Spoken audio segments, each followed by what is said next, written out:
Hvala za prijazno predstavitev. V svoji današnji predstavitvi bi vam želel orisati nekaj izhodišč in izzivov, kot je bilo napovedano, ki so pred nami vsemi skupaj v povezavi z nadaljevanjem izgradnje tako evropske infrastrukture za prostorske informacije, kot seveda tudi slovenske infrastrukture za prostorske informacije, ki je sestavni del tega. Zdaj, če se sprašujemo, kje smo danes, potem lahko vidimo, da je danes na Evropskem geoportalu na voljo skoraj 100.000 posameznih metapodatkovnih zapisov. Dejali bi več kot dovolj, ampak trenutno po kazalcih za spremljanje poročanja lahko ugotavljamo zelo nizek odstotek neposredno dostopnih zbirk prostorskih podatkov.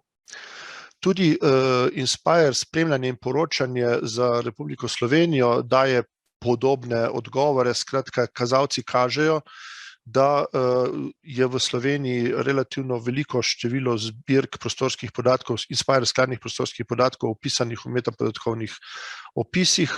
Ko pa se poskušajo ti podatki prenašati do uporabnika ali pa celo zagotavljati njihovo medopravilnost, pa se ti odstotki seveda hitro znižajo, ampak tudi kljub temu smo nekje v, tem rečemo, evropski zlati sredini.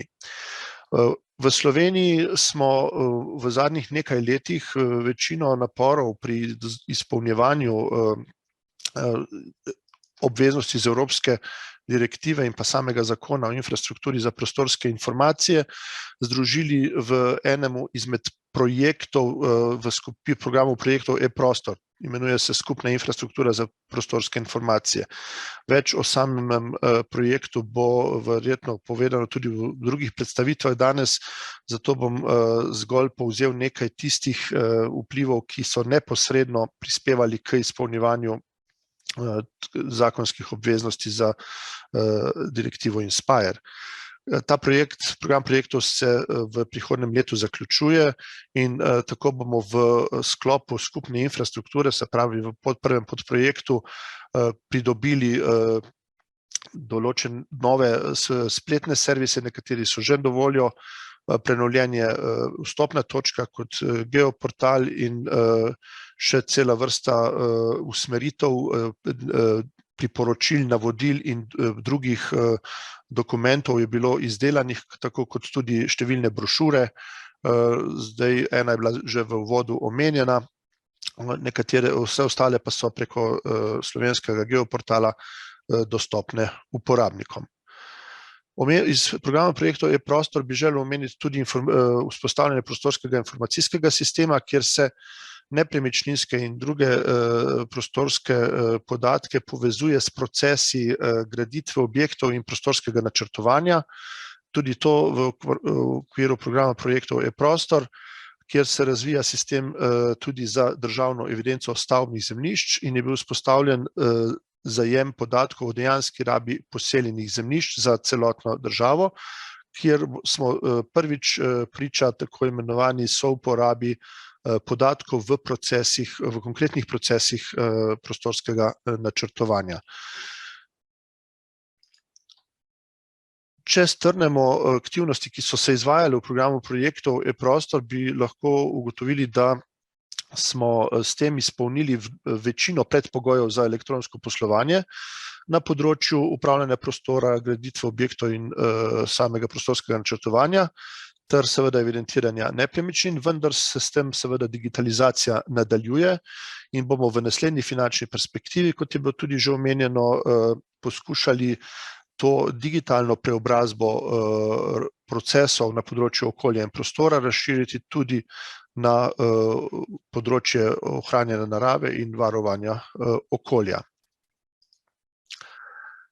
O tem, kje se Slovenija trenutno nahaja v procesu zagotavljanja tako imenovane medopravilnosti, nas bodo v nadaljevanju seznanili tudi kolegi iz Deloitta, ki za Evropsko komisijo izvajajo spremljanje lokacijskega medopravilnostnega okvira ali Location Interoperability Framework Observatory ali LIFO, kot je skratico poimenovano orodje, ki prikazuje integracijo prostorskih podatkov v programu interoperabilne javne uprave.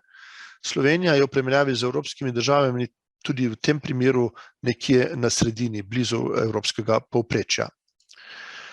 Na vprašanje, ali smo tako imenovano fit for purpose, bi bil odgovor da, ampak. Ta ampak je seveda povezan s tistim manjkajočim kosom, o katerem sem govoril v uvodu. Namreč, če želimo učinkovito upravljati obstoječe procese, tako prostorskega načrtovanja, kot tudi varovanja okolja in urejanja prostora in spremljati doseganje ciljev, recimo trajnostnega razvoja ali pa ciljev teritorialne agende, moramo namreč v še večji meri kot doslej zasledovati načelo FAIR, to se pravi, da so podatki in storitve prosto dostopni, da jih uporabniki enostavno najdejo, da so medopravilni, torej strojno berljivi in seveda primerni za ponovno uporabo.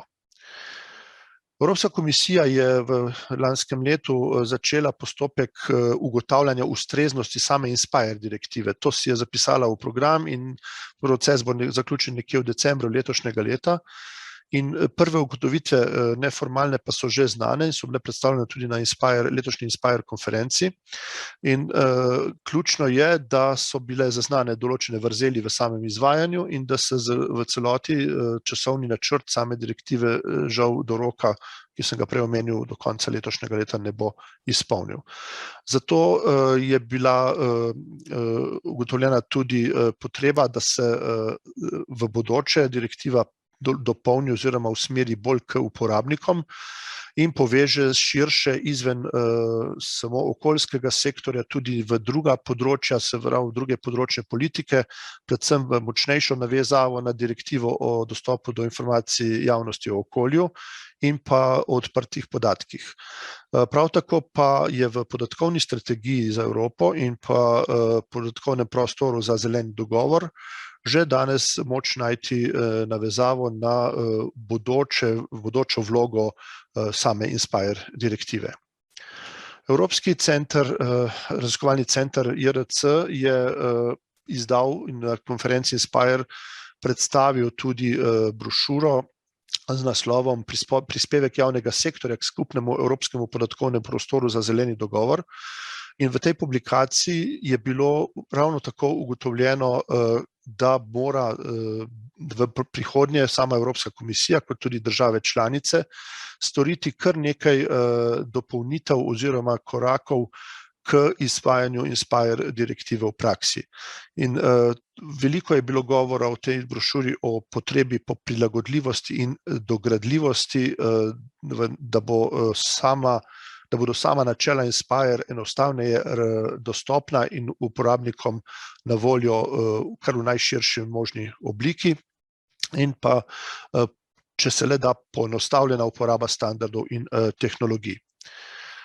V samem dokumentu, ki sem ga omenil, je opisano tudi, da je trenutno dosežen relativno nizek odstotek dosegljivosti samih storitev, spletnih storitev in pa tudi prenosa podatkov, vendar so pa kot primer velikega uspeha ali pa dobrih praks pa omenjeni metapodatkovni katalogi in med njimi tudi slovenski, ki je na Evropskem podatkovnem portalu celo prikazan kot primer dobre prakse in kot eden od napredkov, ki je bil dosežen v obdobju od 2007 do 2018. Omenja se tudi najpogostejše uporabljena programska oprema in tudi tu lahko vidimo, da smo tudi v Sloveniji sledili ali pa uporabljali zelo podoben pristop kot v drugih evropskih državah. Kot ena od slabosti implementacije direktive INSPIRE je bilo omenjeno tudi, da so mnoge države uporabile dvojen sistem, enega za nacionalno infrastrukturo, drugega pa zato, da so izpolnile samo obvezo po evropski direktivi, kar seveda ni bil osnovni namen direktive. Tukaj na shemi je prikazan o katastru. Ključna opozorila oziroma usmeritve so, da je na začetku zasnovana večnivojska arhitektura, storitveno usmerjena servisna arhitektura, s časom se pokazala kot morda ne najprimernejša in so jo zato v mnogih državah in tudi sama komisija začeli nadgrajevati v tako imenovano arhitekturo usmerjeno k uporabnikom. To se pravi, da so podatki dostopni v strojno berljivem formatu preko vmesnikov za programske aplikacije oziroma API-jev.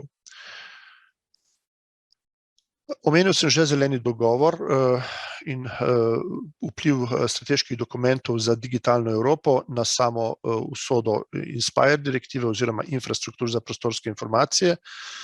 V Evropski podatkovni strategiji je kot cilj zapisana izgradnja 9 skupnih evropskih podatkovnih prostorov v strateških sektorjih. Med njimi je za nadaljevanje Inspire pomemben predvsem skupni evropski podatkovni prostor za zeleni dogovor. Ključne usmeritve za skupni podatkovni prostor za zeleni dogovor so usmerjenost k uporabniku, enostavnost za uporabo ter povečanje sinergije z naborom podatkov velike vrednosti. Tukaj moramo povedati, da so med 5 nabori, da sta 2 povezana neposredno z lokacijo, to so geoprostorski podatki in podatki opazovanja zemlje. Z zelenim dogovorom Evrope je bil določen tudi ambiciozen cilj, da Evropa do leta 2050 postane prva podnebno nevtralna celina in sporočilo komisije poudarja pomen podatkov, ne samo prostorskih, ampak vseh podatkov javnega sektorja za doseganje tega cilja. Evropski podatkovni prostor za zeleni dogovor bo izkoristil znaten potencial teh podatkov za podporo prednostnim ukrepom samega zelenega dogovora v zvezi s podnebnimi spremembami, krožnim gospodarstvom, ničelnim onesnaževanjem, biotsko raznovrstnostjo, deforestacijo in podobno. Komisija je v ta namen že začela pobudo Zeleni podatki za vse ali Green Data for All, ki zajema tudi preomenjeno oceno revizije direktive o vzpostavitvi infrastrukture za prostorske informacije v Evropi.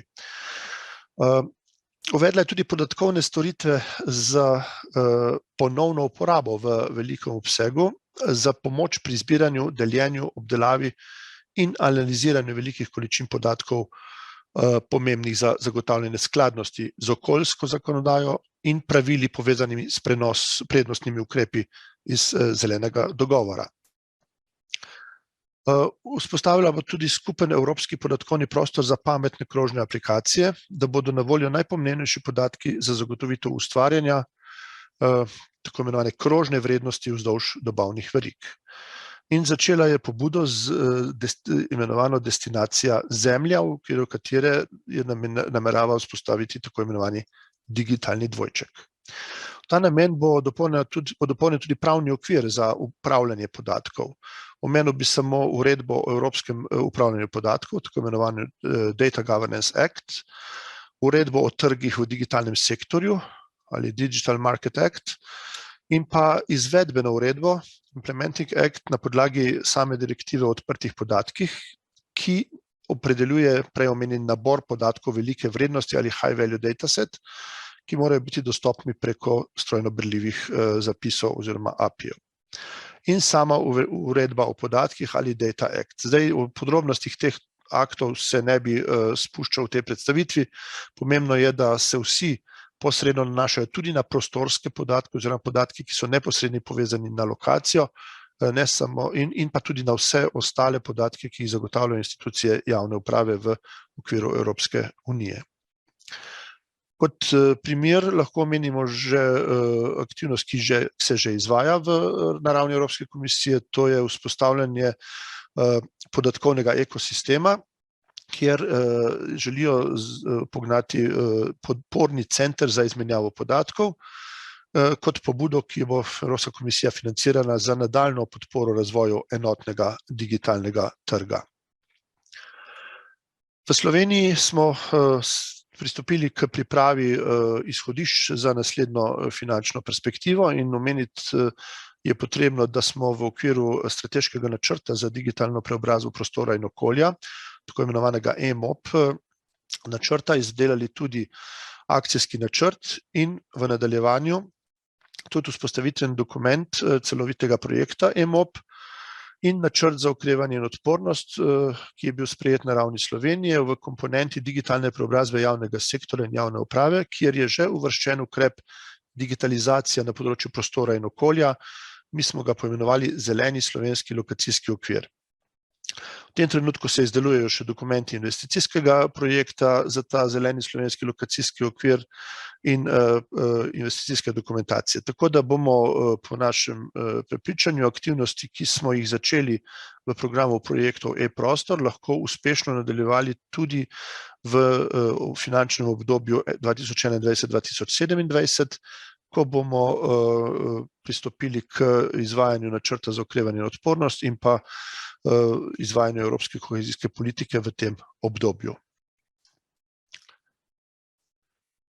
Prehitro. Skratka, skupno sporočilo je, da infrastruktura za prostorske informacije postaja vse bolj integrirana z ostalimi podatkovnimi nizi, ki jih zagotavljajo organi javne uprave.